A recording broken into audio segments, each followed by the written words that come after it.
नमस्कार, जनता टीवी देख रहे हैं आप। आपके साथ मैं हूं अंजलि भंडारी और बात करेंगे देवभूमि उत्तराखंड की। लेकिन उससे पहले एक बड़ी खबर आ रही है, बड़ी जानकारी आपको बताने जा रहे हैं।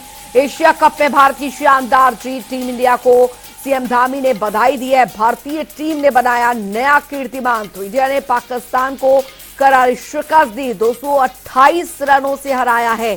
तो बड़ी खबर आपको बता दें, 228 रनों से पाकिस्तान को हराया। भारत की अब तक की सबसे बड़ी खबर आपको यहां पर बता रहे हैं। भारत की अब तक की सबसे बड़ी जीत पाकिस्तान पर। एशिया कप में भारत की शानदार जीत हुई है। तो बड़ी जानकारी, टीम इंडिया को सीएम धामी ने बधाई दी है उनके इस जीत पर। भारतीय टीम ने नया कीर्तिमान बनाया। एशिया कप में इंडिया ने पाकिस्तान को करारी शिकस्त दी है। तो बड़ी खबर आपको बता दें, 228 रनों से पाकिस्तान को हराया है। तो भारत की अब तक की सबसे बड़ी और ऐतिहासिक जीत यहां पर रही है। एशिया कप में भारत की शानदार जीत हुई है और उत्तराखंड के मुख्यमंत्री पुष्कर सिंह धामी ने बधाई दी है टीम इंडिया को। भारतीय टीम ने नया कीर्तिमान बनाया है। इंडिया ने पाकिस्तान को करारी शिकस्त दी है। तो 228 रनों से पाकिस्तान को मात दी है भारत ने, भारतीय क्रिकेट टीम ने। तो भारत की अब तक की सबसे बड़ी जीत, एशिया कप में भारत की शानदार जीत हुई है। मुख्यमंत्री पुष्कर सिंह धामी ने बधाई दी है भारतीय क्रिकेट टीम को।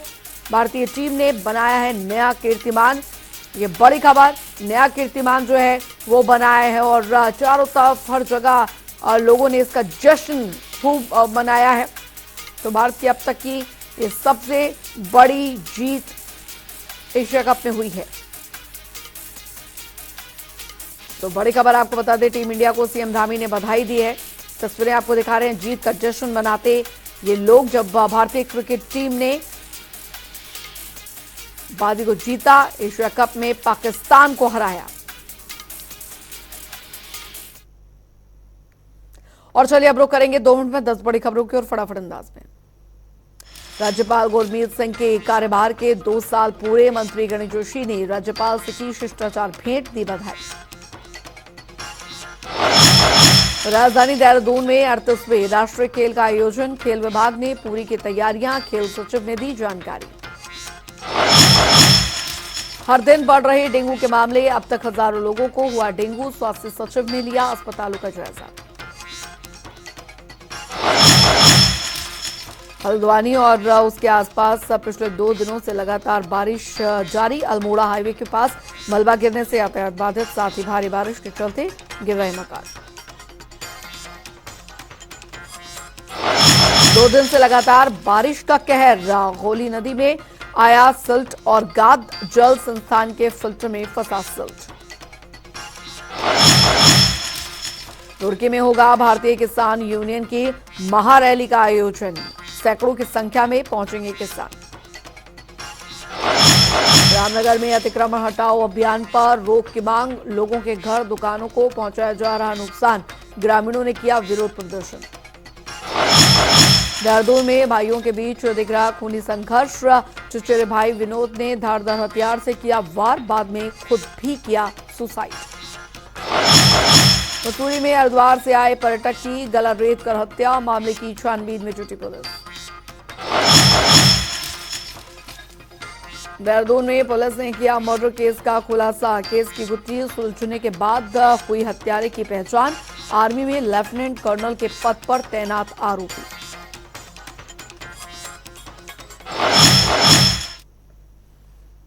चलिए खबरों में आगे बढ़ेंगे। तो देहरादून में नवंबर महीने में जीआई महोत्सव का आयोजन किया जाएगा, जिसमें कि उत्तराखंड के 18 उत्पादकों को जीआई टैग दिया जाएगा। वहीं यह महोत्सव 17 से 21 नवंबर चलेगा, जिसको लेकर प्रदेश में तैयारियां की जा रही हैं। इसी कड़ी में मंत्री गणेश जोशी ने पीएम मोदी के पूर्व सलाहकार भास्कर खुलबे सहित विभागीय अधिकारियों के साथ बैठक की और इस दौरान मंत्री ने जीआई महोत्सव की तैयारियों को लेकर अधिकारियों को दिशा निर्देश भी दिए। उत्तराखंड के लगभग 18 उत्पादों को जीआई टैग मिलने वाला है, जो एडिशन टैग,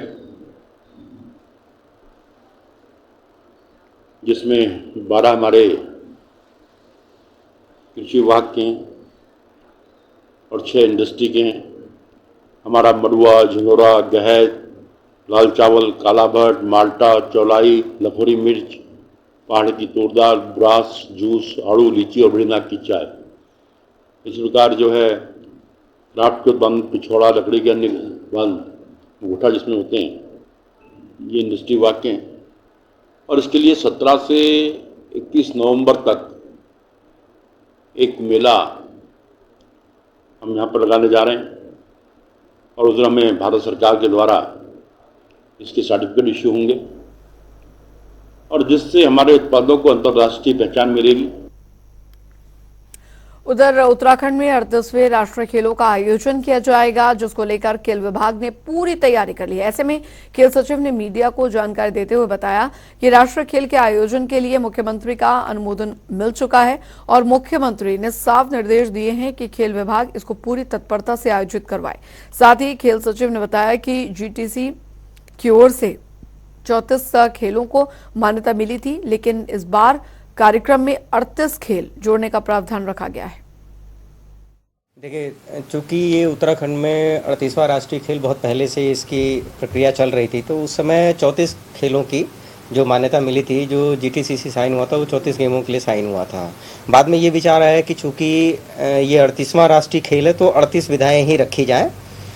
तो उसके दृष्टिगत 3 खेल जो चयनित हुए हैं अभी तक जो फाइनल हुए हैं, उसमें एक तो योगासन है, मलखम्ब है और कराटे है, और एक खेल पे अभी विचार चल रहा है। माननीय मुख्यमंत्री जी और मुख्य सचिव जी जैसा निर्देश देंगे, माननीय खेल मंत्री जैसा निर्देश देंगे, उस पर उस हिसाब से कार्रवाई करके एक खेल को हम भविष्य में और जोड़ेंगे। उधर राष्ट्रीय लोकदल के प्रदेश अध्यक्ष हर्षभान चौधरी ने देवेंद्र टिकोला को राष्ट्रीय लोकदल युवा का प्रदेश अध्यक्ष नियुक्त किया है। पार्टी के प्रदेश अध्यक्ष हर्षभान चौधरी ने कहा कि उनकी पार्टी फिलहाल नगर निकाय और लोकसभा चुनाव की तैयारी में जुटी है। संगठन को मजबूत करने का काम किया जा रहा है। वहीं इस मौके पर राष्ट्रीय लोकदल युवा ने नवनियुक्त प्रदेश अध्यक्ष देवेंद्र टिकोला भी मौजूद रहे। विश्वास जताया है पार्टी के लिए, राष्ट्रीय लोकदल के लिए सच्चाई ईमानदारी से और सभी समाज के शोषित गरीब, किसान, मजदूर, युवा भाइयों को साथ लेकर अपनी पार्टी का प्रदेश में परचम लहराने का काम करेंगे और सबको साथ लेकर चलेंगे। महीने हो गए लगातार हो रही है और किसान जो प्लेन का है वो बिल्कुल चौपट हो गया, उसकी फसलें डूब गई, गन्ने खत्म हो गए, गेहूँ धान खत्म हो गए, उड़द खत्म हो गए, जो साग सब्जियाँ थी वो खत्म हो गई, तो वो पिस गया बुरी तरीके से। और कोई भी सरकार उसकी बात नहीं करने के लिए तैयार नहीं है। यहाँ की सरकार सोई हुई है। उस मुद्दे को हम सबसे पहले उठाएंगे कि उन किसानों के घर में चिराग जलाने के लिए पैसे नहीं है, खाना बनाने के लिए पैसे नहीं है, सिलेंडर के लिए पैसे नहीं है, तो वो क्या करेगा? आत्महत्या करेंगे किसान। तो हमारी सबसे पहला मुद्दा यही कि हम किसानों की मांग को लेकर सरकार के विरुद्ध जाएंगे। रुक करेंगे। इस बीच आ रही एक बड़ी खबर की और बड़ी जानकारी आ रही है, वो आपको बता दें।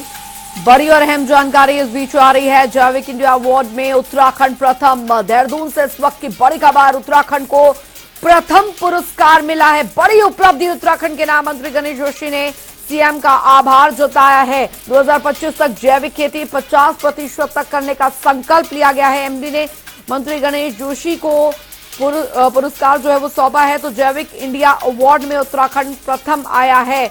उत्तराखंड को प्रथम पुरस्कार मिला है।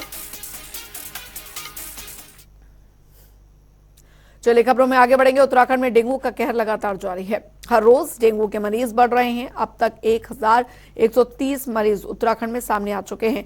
प्रदेश के स्वास्थ्य सचिव डॉक्टर आर राजेश कुमार ने राजधानी देहरादून और हरिद्वार के कई अस्पतालों का निरीक्षण किया और हालात का जायजा भी लिया। स्वास्थ्य सचिव ने अधिकारियों को डेंगू की रोकथाम और लोगों को जागरूक करने के लिए जरूरी दिशा निर्देश भी दिए।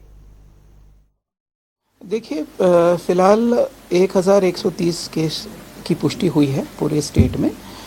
इसमें सबसे ज़्यादा देहरादून जनपद में 655 केसेस हैं, followed by Haridwar and Nainital and उसके बाद पौड़ी गढ़वाल।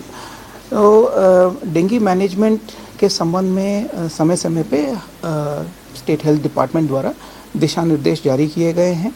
इसमें कोविड प्रॉपर मैनेजमेंट से लेके प्रिवेंटिव मेजर्स एंड ट्रीटमेंट इत्यादि के संबंध में विस्तृत गाइडलाइंस हम लोगों ने समय समय पे जारी किया है। आज भी हम लोगों ने डिस्ट्रिक्ट एडमिनिस्ट्रेशन देहरादून के साथ वीसी की है। उधर आपको बता दें कि बरसात के बाद हल्द्वानी में जल जनित रोगों में बढ़ोतरी हुई है। एक और जहां पर डेंगू ने अपने पैर पसारने शुरू कर दिए हैं, तो वहीं अन्य संक्रामक बीमारियां भी तेजी से फैल रही हैं। बता दें हल्द्वानी के हॉस्पिटल की ओपीडी में रोजाना 1000 से भी ज्यादा मरीज आ रहे हैं, जिसमें ज्यादातर लोग बुखार से पीड़ित हैं। फिलहाल अस्पताल में डेंगू के 21 मरीज भर्ती हैं, जिनका उपचार किया जा रहा है। ओपीडी में हमारे डेली 1000 से ऊपर पेशेंट आ रहे हैं और मंडे ट्यूसडे काफ़ी भी रश रहता है, वीकेंड में थोड़ा कम हो जाता है। और फीवर के पेशेंट काफ़ी आ रहे हैं, मेडिसिन में सबसे ज़्यादा भीड़ है। आज के दिन डेंगू में हमारे पास मॉर्निंग रेमेडियम में 21 पेशेंट है और दवाइयों की वैसे पूरी व्यवस्था है हमारी, कोई ऐसा इशू नहीं है। प्लेटलेट्स बन रहे हैं।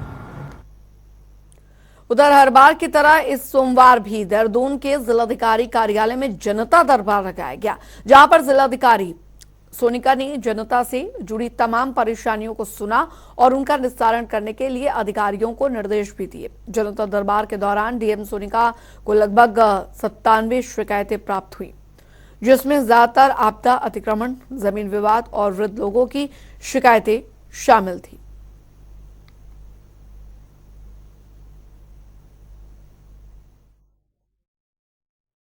जैसे हरबज वाला है या बाकी भी केसेस जो हमारे यहाँ पे जन सुनवाई में आ रहे हैं, उसमें एक प्रक्रिया का पार्ट है एमडीडीए में। पहले वो लोग सीलिंग जो नोटिस देते हैं, नोटिस के बाद अगर उसकी कंपाउंडिंग हो सकती है तो कंपाउंडिंग करते हैं, अदरवाइज सीलिंग या डिमोलिशन की कार्रवाई होती है। तो उसी के क्रम में हरबज वाला में भी प्रक्रिया चल रही है और कंप्लेनेंट को बता भी दिया है कि क्या प्रक्रिया चल रही है और कहाँ पहुंची है। और चलिए फिलहाल वक्त एक छोटे से ब्रेक का चला है, फौरन लौट रहे हैं। ब्रेक के बाद स्वागत है। इस बीच रुक करेंगे एक बड़ी खबर की और बड़ी जानकारी आ रही है, वो आपको बताने जा रहे हैं। तो बड़ी खबर इस बीच आ रही है, देहरादून से सीएम धामी ने जारी किए निर्देश जारी किए राज्य सरकार के विभागों को। निर्देश मुख्यमंत्री की तरफ से जारी किए गए, महिलाओं को दी जाएगी मैटरनिटी लीव। ये इस वक्त की बड़ी खबर, सचिव दिलीप जावलकर ने इसके आदेश जारी कर दिए हैं। तो सीएम धामी ने ये निर्देश जारी किए। देहरादून से बड़ी खबर, राज्य सरकार के विभागों को निर्देश दे दिए हैं कि महिलाओं को दी जाएगी मैटरनिटी लीव। ये बड़ी खबर आपको बता रहे हैं, सचिव दिलीप जावलकर ने इसके निर्देश जारी कर दिए हैं। सीएम धामी ने निर्देश जारी किए हैं। तो राज्य ये जो निर्देश जो जारी किए गए उसकी कॉपी हम आपको दिखा रहे हैं। तो महिलाओं को मैटरनिटी लीव दी जाए, इसके निर्देश जारी करे गए हैं। तो सीएम धामी ने इसके निर्देश जारी किए हैं। बता दें आपको, देहरादून से बड़ी खबर, राज्य सरकार के तमाम विभागों को ये निर्देश जारी किए गए हैं, महिलाओं को मैटरनिटी लीव दी जाएगी। ये इस वक्त की बड़ी खबर, सचिव दिलीप जावलकर ने इसके आदेश जारी कर दिए हैं। सीएम धामी ने निर्देश जारी किए हैं, इसके तमाम राज्य सरकार के विभागों को इसके निर्देश जारी किए गए हैं कि महिलाओं को दी जाएगी मैटरनिटी लीव। ये इस वक्त की बड़ी खबर, सचिव दिलीप जावलकर ने इसके आदेश जारी कर दिए हैं। तो सीएम धामी ने इसके निर्देश जारी किए गए हैं। बड़ी खबर, राज्य सरकार के विभागों को निर्देश जारी किए गए हैं। बड़ी खबर, महिलाओं को दी जाएगी मैटरनिटी लीव। ये बड़ी खबर आ रही है देहरादून से। तो सचिव दिलीप जावलकर ने इसके आदेश जारी कर दिए हैं। बड़ी और अहम जानकारी आपको दे रहे हैं। तमाम राज्य सरकार के विभागों को इसको लेकर निर्देश जारी कर दिए गए हैं। तो महिलाओं को मैटरनिटी लीव दी जाएगी। यशराज आनंद संवाददाता हमारे साथ इस बीच जुड़ गए हैं ज्यादा जानकारी के साथ। यशराज, मुख्यमंत्री पुष्कर सिंह धामी की तरफ से राज्य सरकार के तमाम विभागों को निर्देश जारी कर दिए गए हैं, महिलाओं को मैटरनिटी लीव दी जाएगी।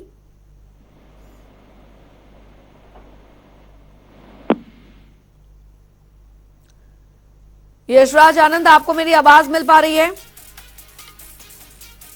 चलिए, लगता है संपर्क टूट गया है, दोबारा कोशिश करेंगे जुड़ने की। तो बता दें आपको कि देहरादून से इस वक्त बड़ी खबर आ रही है, सचिव दिलीप जावलकर ने इसके आदेश जारी कर दिए हैं। तो गर्भवती महिलाओं के लिए ये एक बहुत महत्वपूर्ण जानकारी, राज्य सरकार के तमाम विभागों को इसके आदेश जारी कर दिए गए हैं। महिलाओं को मैटरनिटी लीव मिलेगी, ये बड़ी खबर आपको बता रहे हैं। सचिव दिलीप जावलकर ने इसके आदेश जारी कर दिए हैं।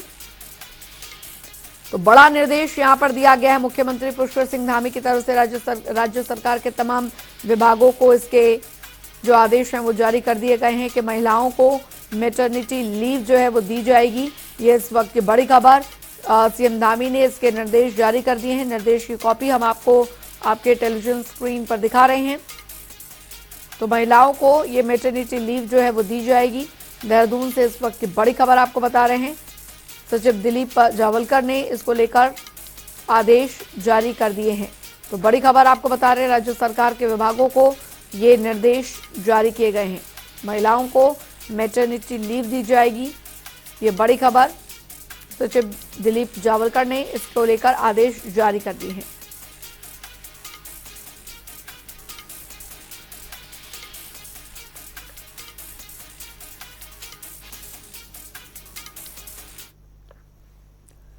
बढ़ेंगे आगे। उधर हल्द्वानी में 2 दिन से लगातार बारिश का कहर देखने को मिला और जिसके चलते गोला नदी उफान पर है। नदी में सिल्ट और गाद आ गया है, जिसके कारण जल संस्थान के फिल्टर प्लांट में भी सिल्ट आ गया है और पूरे शहर की पेयजल सप्लाई बाधित हो गई है। शहर के हजारों लोगों को अब पेयजल की किल्लत से जूझना पड़ रहा है।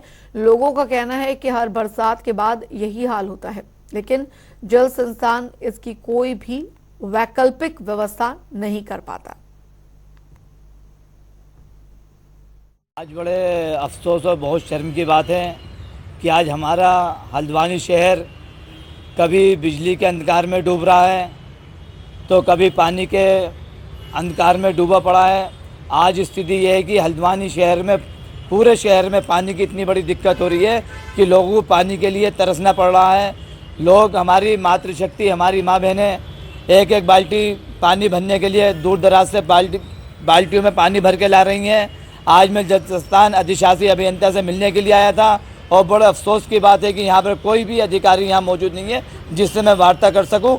लेकिन मैं आप लोगों के माध्यम से ये बताना चाहता हूँ कि अतिशीघ्र पानी की समस्या को दूर नहीं किया गया तो हम लोग आंदोलन करने को बाध्य होंगे। पानी की बहुत ज़्यादा समस्या हो रही है। रात तो चलो बारिश की वजह से सिल्ट आ गई, पानी नहीं आया, लेकिन उससे पहले भी गांधीनगर में पानी की समस्या लगातार बनी हुई है।